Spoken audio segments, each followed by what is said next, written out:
Welcome to the Profiled Corner. In the last video, we had a little incident at the planer that caused a little bit of damage to the wood that I was cutting. A piece of metal from one of the boards struck the planer blades. I have carbide tip planer blades installed. They're not insert blades, but rather straight blades.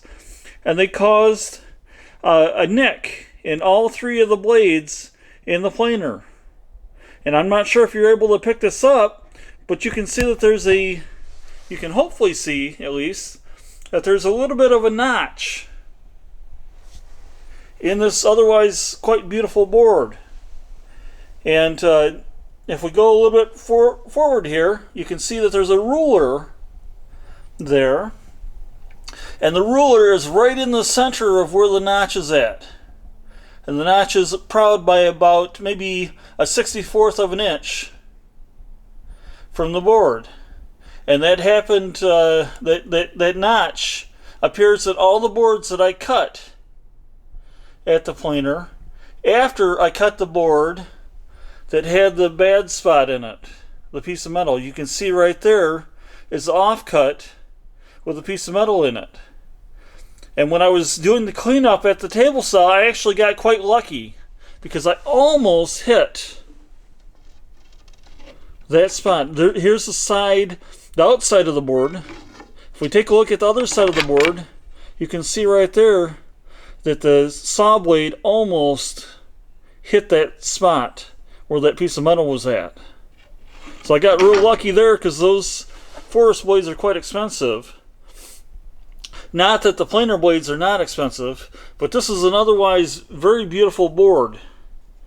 We'll be taking a look at the planer damage in just a moment here, but I thought that you'd like to see what it looks like when the planer strikes a piece of metal, the damage that it causes to the board that is planed afterwards.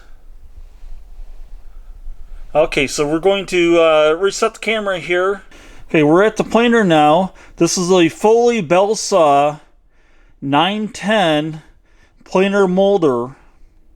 And right next to it is a Foley Belsaw 985 planer molder. The 985 that's right next to it originally cost somewhere around $3,000 new.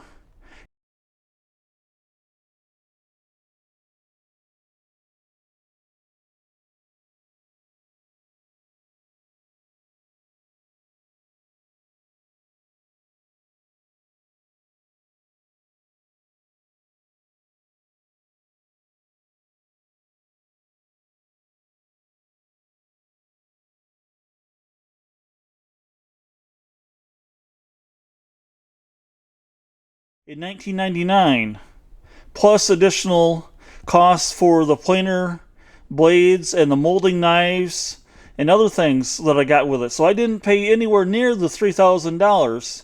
And if I can find the original receipt, I'll include it in this video.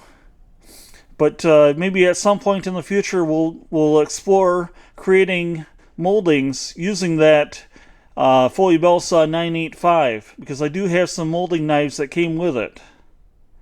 I bought it secondhand at an estate auction of a person that was doing woodworking professionally in his shop. So anyway, we're looking at the back of the Foley Belsaw here at a custom dust shroud that I created for it, because this particular planer did not have any capability to hook up a dust collector to it.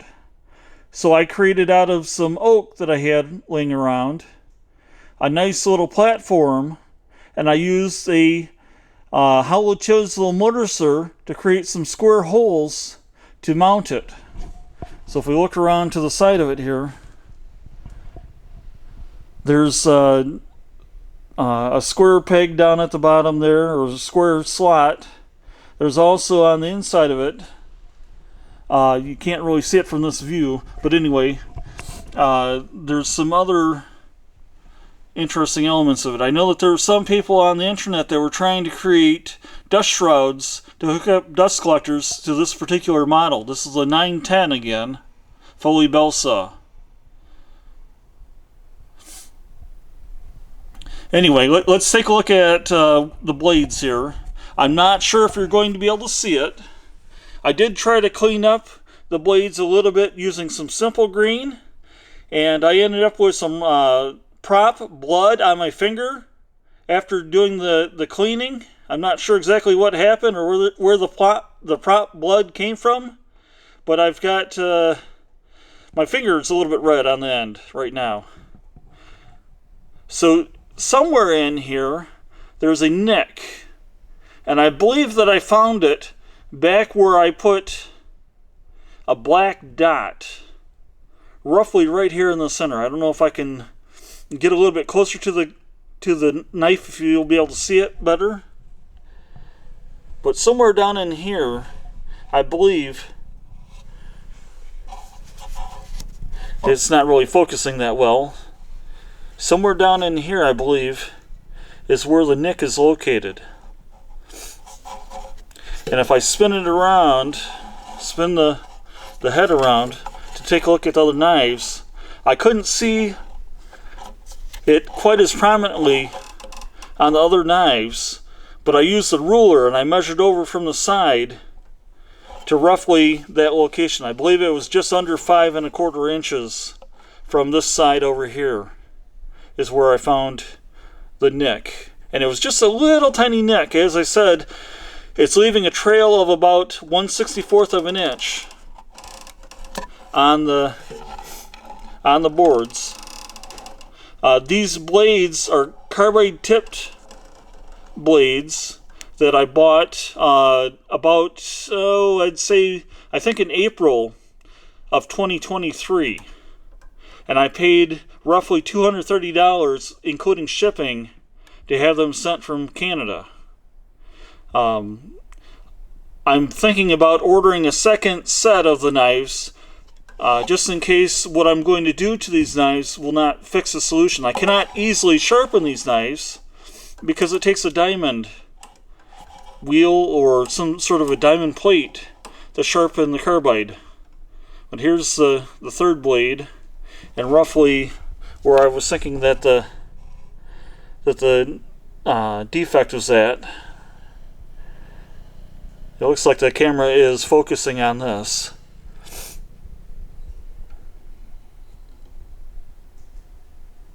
So I believe that's the only bad spot is right back where that black dot is at. And we'll go back to the first blade here. And I'll try to zoom in a little bit closer, move the camera a little bit closer so that you can possibly see where that little notch is at. Now there's set screws down in the bottom below these knives. When Foley Belsaw designed this particular planer, they meant for those knives to be easily removable so that molding cutters could be placed in place of those knives, in place of the regular planer knives. And so there's set screws down in the bottom, so hopefully what I can do is just shift one of these blades to the right, shift another blade to the left ever so slightly, and then leave the third blade right where it's at. And because of the way this Foley Belsaw runs, it runs rather slow cutting through the wood, and it does that so that it can produce really nice looking molding. But also because of that, I should not see any defects in the wood if one of the knives has a nick in it in one spot and another knife has a nick in it in another spot. And it looks like I still have plenty of room here. You can see there's a little bit of a area there at the end of the knife where it's sticking out. And same is true on this other end. So I should be able to shift the knife ever so slightly, maybe a 1/16 of an inch or so to the right, and shift another one the same distance to the left, and then we should be good.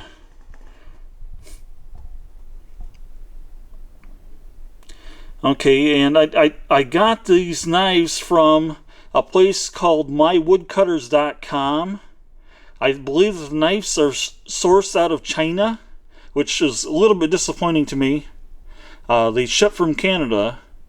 I found out about this company by hearing more or less an ad on the Stumpy Nubs YouTube channel. It seems like his videos are 1/4 advertisement and 3/4 content, but he's got some good content on his channel. Anyway, that's all that I've got for now. This is the chain drive, by the way, for the planer. The other planer, the 985 Foley Belsaw, looks quite a bit different on the inside. This has got a little bit more cast iron on the inside than the 985 does. So this is a little bit more of a durable machine. I'm not quite sure how old this is. This may be out of the early 1980s, maybe even out of the 1970s. I bought it at an auction, and I thought that I got a pretty good deal on it. Although the bed on the planer was not level. One of the posts was down possibly 1/8 of an inch. So every time you planed a board, it was always thicker on the one side than it was on the other side. So I managed to get that fixed quite a few years ago. Okay, so that's all for today. Thanks for watching. Bye.